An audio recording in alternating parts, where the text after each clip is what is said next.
Welcome to KD Study Zone. In this video, I'm going to tell you guys about the periodic table with all the important periodic terms. So, without much talk, let's get started. First, we will talk about the reason behind the invention of the periodic table. Well, about 118 elements have been discovered by today, and studying their properties individually, it's a very hard task. And also, scientists collect information about elements and their compounds continuously. This host of information is so large and diverse that no one is able to memorize it all. So, different scientists have attempted to classify elements in various ways. So, this periodic classification is the greatest result of this attempt. Next, we will see who is behind this attempt to invent the periodic table. Well, in 1789, Antoine Lavoisier classified elements according to their properties as metals, earths, nonmetals, and gases. In 1829, Johann Dobereiner discovered the law of triads, which recognized groups of three elements having similar chemical properties. Bringing this atom to the next level, in 1862, Alexandre Bouguereau-Chercourt published a three-dimensional table called the telluric screw, which arranged elements according to the atomic weight on the outside of a cylinder so that elements with common properties formed a vertical line. This was the first truly periodic table, with elements arranged according to the recurring trends in their properties. Then in 1864, John Newlands discovered the law of octaves, which says when elements are arranged in order of atomic weight, every eighth group element displayed periodicity of properties. And in 1868, Julius Lothar Mayer presented a table including elements ordered by atomic weight, and also these elements fell into vertical lines according to their valence. Now we have come to the most heard story of Dmitri Mendeleev. Most chemists credit Dmitri Mendeleev for inventing the periodic table for classifying elements in 1869. His table ordered elements by atomic weight and organized them by periodicity of properties. He noted these properties related to elements' valency. In 1913, Henry Moseley found a way of measuring atomic number. Even though he did not invent a periodic table, finding the atomic number changed the element order from atomic weight to atomic number, leading to the modern periodic table which we use today. Well, the periodic law states that properties of elements are periodic functions of their atomic number, which means that when the elements are arranged in the ascending order of their atomic numbers, elements with similar properties recur at regular intervals of elements. Now we have come to the most interesting part of the periodic table. Since this whole video is about the periodic table, I'm now going to spell out all 118 elements. Read the symbol in your mind to keep up. Let's go. Hydrogen, helium, lithium, beryllium, boron, carbon, nitrogen, oxygen, fluorine, neon, sodium, magnesium, aluminium, silicon, phosphorus, sulfur, chlorine, argon, potassium, calcium, scandium, titanium, vanadium, chromium, manganese, iron, cobalt, nickel, copper, zinc, gallium, germanium, arsenic, selenium, bromine, krypton, rubidium, strontium, yttrium, zirconium, niobium, molybdenum, technetium, ruthenium, rhodium, palladium, silver, cadmium, indium, tin, antimony, tellurine, iodine, xenon, cesium, barium. Then we go to lanthanides. Lanthanum, cerium, praseodymium, neodymium, promethium, samarium, europium, gadolinium, terbium, drypsium, holmium, erbium, thulium, ytterbium, lutetium, hafnium, tantalum, tungsten, rhenium, osmium, iridium, platinum, gold, mercury, thallium, lead, bismuth, polonium, acetylene, radon, francium, radium. Then we go to actinides, actinium, thorium, protactinium, uranium, neptunium, plutonium, americium, curium, berkelium, californium, einsteinium, fermium, mendelevium, nobelium, laurentium, Rutherfordium, dubnium, seaborgium, bohrium, hessium, magnesium, darmstadtium, rhodium, copernicium, niobium, fleromium, moscovium, livermorium, tannazine, oganesson. As you can see, these elements are shown in several colors. These colors indicate that these elements show similar properties. In red color, you can see alkali metals. First group elements belong to this, so lithium, sodium, potassium, rubidium, cesium and francium. There are 6 of them. In orange, you can see alkaline earth metals. Second group elements belong to this, so beryllium, magnesium, calcium, strontium, barium and radium. There are 6 of them too. In yellow, there is a whole set of transition metals. There are actually 38. In green, it shows basic metals. Aluminium, gallium, indium, tin, thallium, lead, bismuth, nihonium, flerovium, moscovium, livermorium. There are 11 of them. In light blue, it shows metalloids. Boron, silicon, germanium, arsenic, antimony, tellurium, polonium. There are 7 of them. In blue, it shows nonmetals.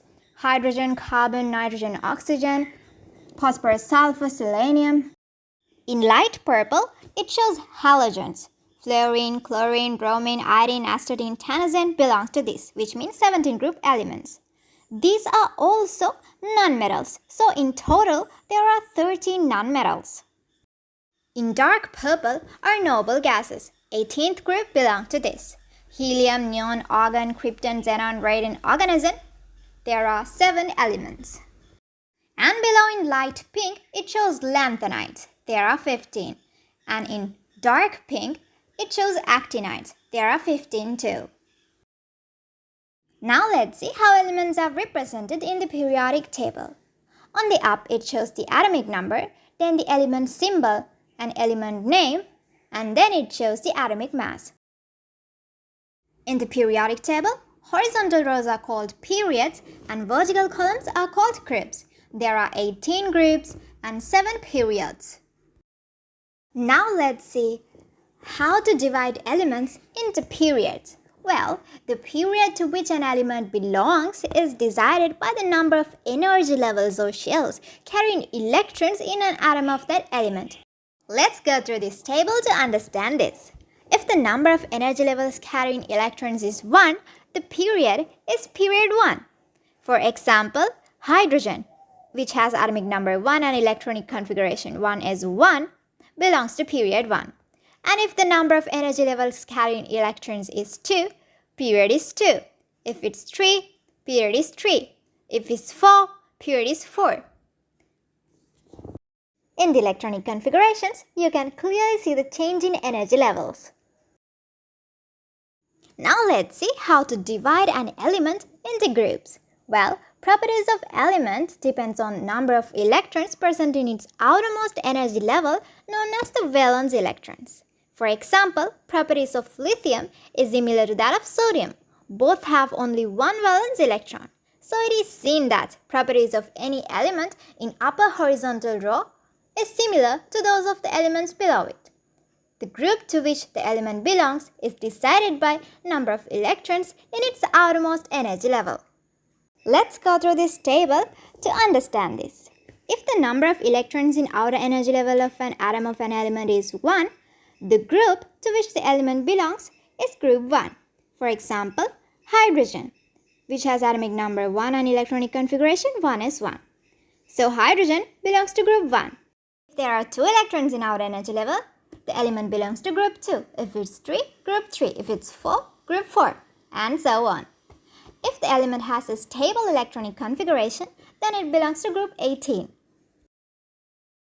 Now let's quickly see how to find the position of an element in the periodic table using electronic configuration. If you are wondering, electronic configuration is a numerical representation of how electrons are filled in energy levels. So let's see an example. Atomic number of magnesium is 12, electronic configuration is 1s2, 2s2, 2p6, 3s2. So the number of energy levels carrying electrons in magnesium atom is 3, as you can see in the electronic configuration. So it is an element present in the period 3. Number of electrons in outer energy level of magnesium is 2, as you can see in the electronic configuration. So it belongs to group 2. So, magnesium is an element in group 2 and period 3 of the periodic table. Hope it's clear. Now let's get into the periodic trends seen in the periodic table. Specific patterns present in the periodic table that illustrate different aspects of certain elements when grouped by period or group are known as periodic trends. For example, atomic radius, ionic radius, ionization energy, electronegativity, electron gain energy, electron affinity, valency, metallic or non-metallic nature, as some of examples. Let's start up with the atomic radius. Atomic radius is actually the radius of an atom, which is very small. If you go from left to right across a period, the atomic radius decreases. The reason behind this is the effective nuclear charge or the result of total nuclear charge and electron shield effect increases when you go from left to right across a period. This is due to the increase in number of protons. Well, this increase in attraction causes decrease in atomic radius. If you go downwards a group, the atomic radius increases. The reason behind this is because the number of energy levels increases, the size of the atom increases, so the radius increases.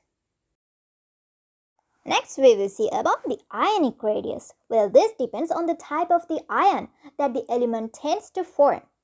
Well, when you go downwards a group, number of energy levels increase and the radius of ions increase, same as in the atomic radius. When you go from left to right across a period, in both cations and anions, the nuclear charge increases and then the radius decreases. Let me explain you this a little bit more. If you consider the cations, as electrons are lost, electron cloud gets small and also the nuclear charge increases. Due to both these reasons, the radius decreases. And if you consider the anions, as electrons are gained, electron cloud and repulsions get large in anions. This is why nitrogen has a very large ionic radius.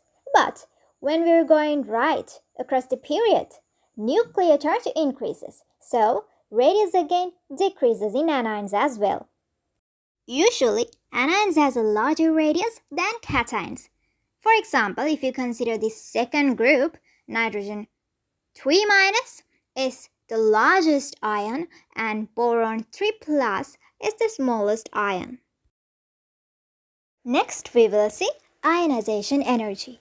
Well, ionization energy is the minimum energy required to remove an electron from a neutral atom in its gaseous phase. For example, the famous one, first ionization energy. If we take sodium as an example, the formula is written as sodium gas forms sodium plus gas plus electron. Well, if you consider this variation, it's not a regular or linear variation, but it kind of shows a zigzag variation. Helium has the highest first ionization energy, and the first group elements have the lowest ionization energies. If you're wondering what are the facts that affect the ionization energy, we can go through this formula. Well, ionization energy equals a constant times the square root of effective nuclear charge divided by the square of principal quantum number, which is quite related with the radius of an atom. So we can say ionization energy is directly proportional to the effective nuclear charge and inversely proportional to the radius of an atom. Hope you get it. From left to right across a period, the ionization energy increases. This is because effective nuclear charge, or the result of total nuclear charge and electron shield effect, increases. And the radius decreases, causing an increase in the ionization energy. When you go downwards a group, ionization energy decreases. This is because as number of energy levels increase, the radius also increase. Effective nuclear charge also slightly increase, leading the ionization energy to decrease.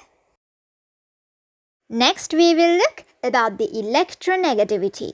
Electronegativity is an atom's tendency to attract and form bonds with electrons. Well, most common scale for quantifying the electronegativity is the Pauling scale, which is presented by the chemist Linus Pauling. In this periodic table, different electronegativity values of elements are mentioned. As you can see, the highest electronegativity is present in fluorine. And you can also see that noble gases have no electronegativity because they do not tend to form bonds, because they are already stable, right? Electronegativity actually increases when you go from left to right across a period. This is because the tendency to attract and form bonds with electrons and to gain a stable electronic configuration increases when you go from left to right across a period. This is affected by actually the electronic configuration of these elements. And when you go downwards a group, the tendency to attract and form bonds with electrons decrease. This is due to greater atomic radius. So, electronegativity decreases when you go down a group. Okay guys, next we are going to discuss about the electron gain energy, which we simply spell as EEG. By the way guys, if you're liking this video, click that subscribe button below, it will make my day. EEG is the minimum energy required to remove an electron from a neutral atom in its gaseous phase. For example, we can talk about the first electron gain energy to remove the first electron. If you take, for an example, fluorine, the formula is written as fluorine gas plus electron forms fluorine minus gas. The value is negative if energy is released and the value is positive if the energy is gained. For example, EEG of chlorine is minus 349 kilojoules per mole and EEG of magnesium is plus 230 kilojoules per mole. Actually guys, nitrogen, second group and noble gases have a positive electron gain energy. This is actually because since they are stable, they absorb a huge amount of energy. That's why.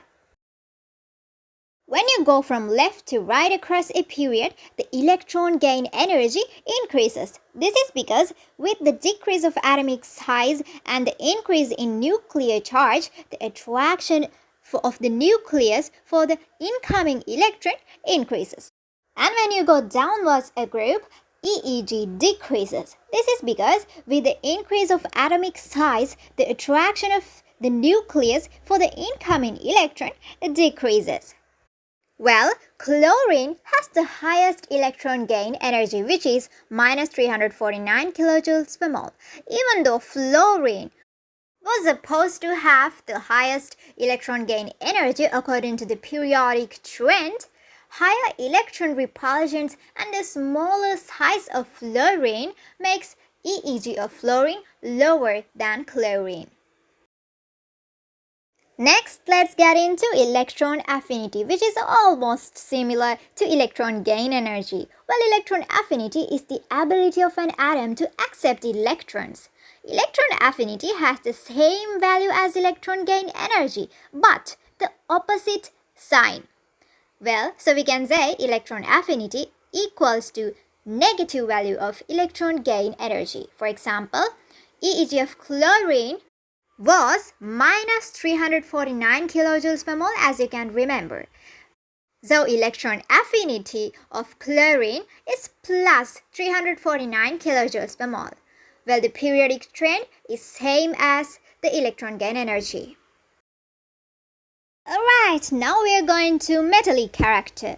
The metallic character is the tendency of an atom to lose electrons and form positive ions or cations. They are able to form basic oxides and exhibit properties like good electrical conductivity and heat conductivity. Well, atomic size, electronegativity and ionization energy affect this metallic character. For example, alkali metals, alkaline earth metals, transition metals show a very good metallic character. When you go from left to right across a period, the metallic character decreases. This is due to when going right across a period, atomic size decreases, electronegativity and ionization energy increases. So it's hard to remove electrons. And when you go downwards a group, metallic character increases. This is because when you go from downwards a group, Atomic size increases, electronegativity and ionization energy decreases, so it's easier to remove electrons. You guys, we have come to the final periodic strand, which is the non-metallic character. The non-metallic character is the tendency of an element to accept electrons and form negative ions or anions. They are able to form acidic oxides and exhibit properties like poor electrical conductivity and brittleness. Well, atomic size, electronegativity, and ionization energy affects this. Nonmetals, halogens, and noble gases show a good nonmetallic character. When you go from left to right across a period, the nonmetallic character increases. This is because when you go from left to right, atomic size decreases, electronegativity and ionization energy increases, so it's easier to gain electrons. And when you go downwards a group, nonmetallic character decreases. This is because downwards a group, atomic size increases, electronegativity and ionization energy decreases, so it's harder to gain electrons.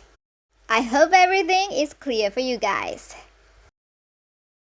Last but not least, I bring you guys a summary of the periodic trends. When you go from left to right across a period, atomic radius decreases, metallic character decreases, nuclear charge increases, atomic mass increases, ionization energy increases, electronegativity increases, electron gain energy increases, actually the negative value, and obviously electron affinity increases, non-metallic character increases, valency increases. And when you go downwards a group, atomic radius increases, metallic character increases, nuclear charge increases, atomic mass also increases, and ionization energy, electronegativity, electron gain energy, and electron affinity and non-metallic character decreases, while valency remains constant. That's it about the periodic table. If you guys understood and enjoyed this lesson, why not try to take this quick quiz? If you get all this right, you are a genius. Trust me. As always, thanks for watching and comment down below what should I do next. And click that subscribe button below to keep up with me. Bye everyone.